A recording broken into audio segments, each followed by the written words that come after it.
estava buscando ali um bem-estar, né? E não foi o que eu recebi. Eu recebi uma infecção que durou meses. Sequelas. Não tenho cartilagem, tenho que usar esse aparelhinho aqui para deixar minhas narinas abertas, senão fecha completamente e não consigo respirar. Dores. Como se tivesse aquelas formigas pretas picando o seu pé. Alguém ligou uma panela de água quente e jogou em cima do seu pé. Depressão. Falar sobre isso é muito difícil, porque a tua vida fica completamente parada. Essas mulheres acusam um famoso cirurgião plástico. Eu sempre fiz essa pergunta para ele, né? Aonde foi que eu contraí a bactéria? E eu tô aguardando a resposta até hoje. A gente sabe que é verdade ser feito, só isso. Esse é o renomado médico em questão. Quem é o Dr. Alan Landecker? Dr. Alan Landecker é uma pessoa que dedicou a vida inteira, Cabrini, à medicina. São 2 horas de entrevista. Dr. Alan, em algum momento o senhor foi negligente? Alan Landecker responde às mais duras questões. São 30 casos, pelo menos. Sim, são 30 casos, isso é o que dizem. E o senhor não tem culpa? Se o senhor não tem culpa, quem tem culpa? Isso está sob investigação. Erro médico ou uma fatalidade? Onde está a verdade? Estamos em um dos bairros mais sofisticados de São Paulo. Aqui, nesse local, funciona a luxuosa clínica Landecker. O médico proprietário se apresenta como especialista em rinoplastia e membro titular da Sociedade Brasileira de Cirurgia Plástica. Formado pela Universidade de São Paulo e com especializações na Universidade Texas Southwestern, nos Estados Unidos. É esse currículo de ponta que atrai tantos pacientes. Mas agora 4 mulheres me procuram para denunciar o Dr. Alan por erro médico. Dr. Alan Landecker, podemos mostrar alguns depoimentos para que o senhor possa esclarecer? Claro, podemos. Mas lembrando que o Conselho Federal de Medicina, ele não permite a discussão de casos em público, pois isso fere as regras de ética. Uma delas, que prefere não se identificar, buscou o cirurgião em outubro do ano passado para realizar uma rinoplastia.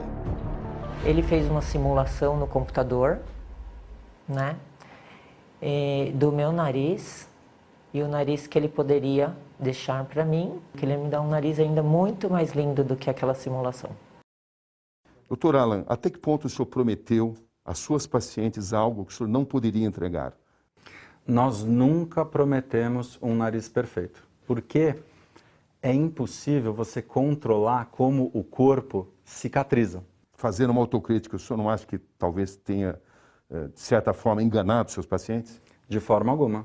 Nós trabalhamos de uma forma muito transparente, muito honesta, muito carinhosa, muito proativa. A gente sempre faz tudo para que o paciente seja feliz, mas a gente coloca de uma forma muito honesta. O que aconteceu exatamente no dia da cirurgia?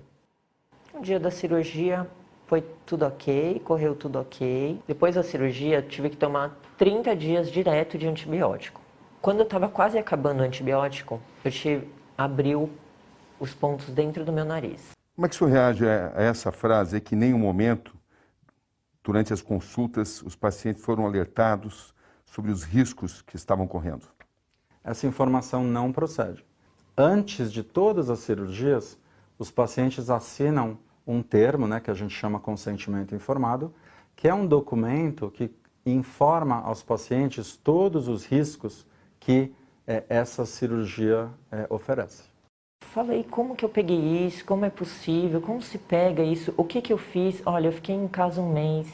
Eu segui todos os protocolos que você pediu. Eu não saí de casa, eu não usei máscara. Eu fiquei 40 dias dentro de casa.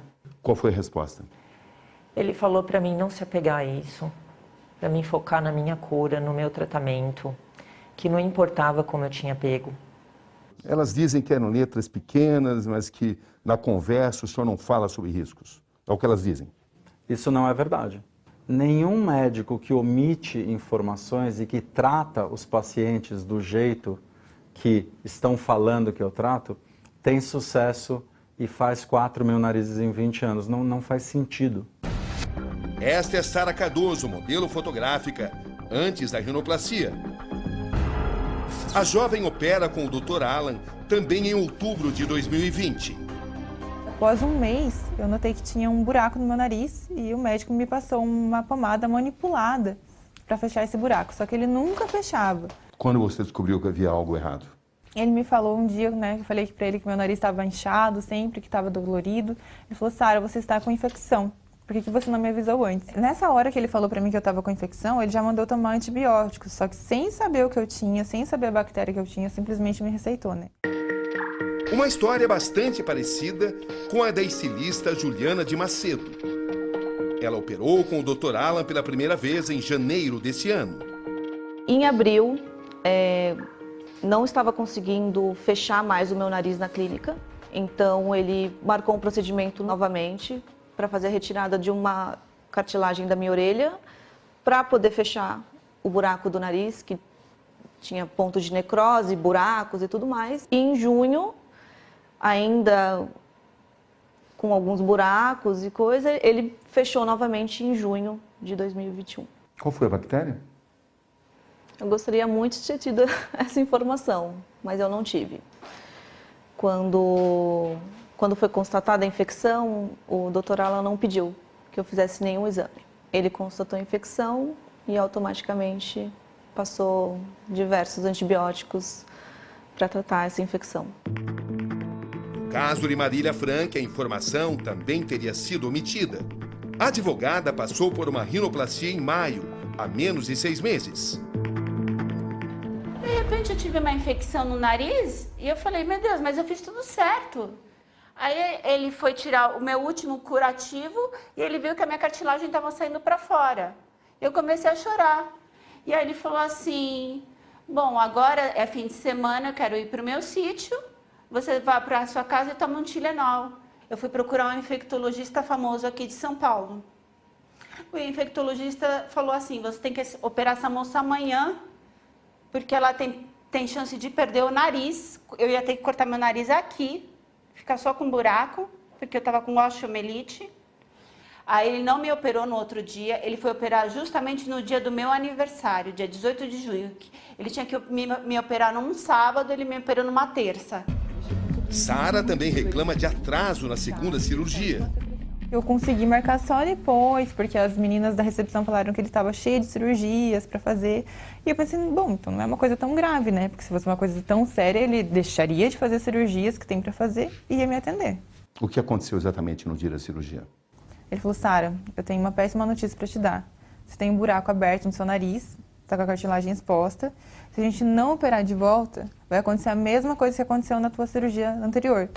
A modelo foi então encaminhada para a terceira cirurgia. A última consulta que eu tive com ele foi para analisar a outra cirurgia que eu tinha feito. E ele me falou que tinha um buraco aberto do outro lado. Eu falei: não é possível. Ele falou sobre riscos?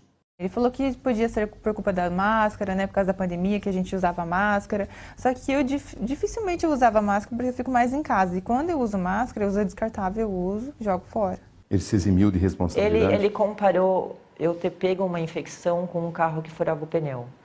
Tem um lugar ali que fura o pneu do carro. Passou 1000 carros, ninguém furou o pneu. Passou um, furou o pneu.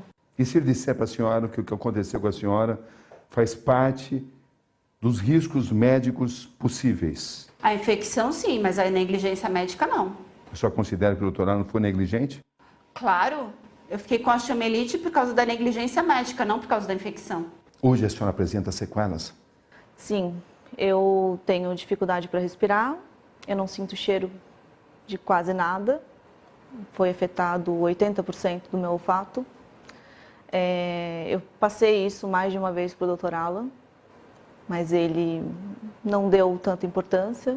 E ele falava que durante a carreira dele, os 20 anos, 4.000 cirurgias, sei lá quantas, ele nunca tinha visto isso, que o meu nariz estava esfarelando. sem esse negócio no nariz que eu, né, só consigo respirar com isso, quando eu tiro eu tenho vontade de chorar, eu choro. Eu chorei muitas vezes porque eu não consigo mais me achar bonita dessa forma. O meu psicológico mudou muito também, porque você viver mais de 1 ano tratando pela sua saúde, achando que você vai morrer, é muito complicado. Quais são as sequelas que você apresenta hoje, depois da cirurgia realizada pelo Dr. Alan? Eu não sinto cheiro de nada. Hoje eu vivo com um zumbido no ouvido infernal. Você vai dormir à noite, você deita na cama, você está com um zumbido no ouvido. Não tem um momento da minha vida que eu fiquei em silêncio. Eu acordava 3 horas da manhã chorando de dor. Chorando de dor. Como se tivesse aquelas formigas pretas picando o seu pé. Só que imagina 100 formigas em cima do seu pé. Alguém ligou uma panela de água quente e jogou em cima do seu pé. Sabe? O que vem à cabeça nesse momento? Eu sofri muito. Era muita dor. Doutor, o senhor teve alguma culpa em todas essas sequelas, sequelas graves?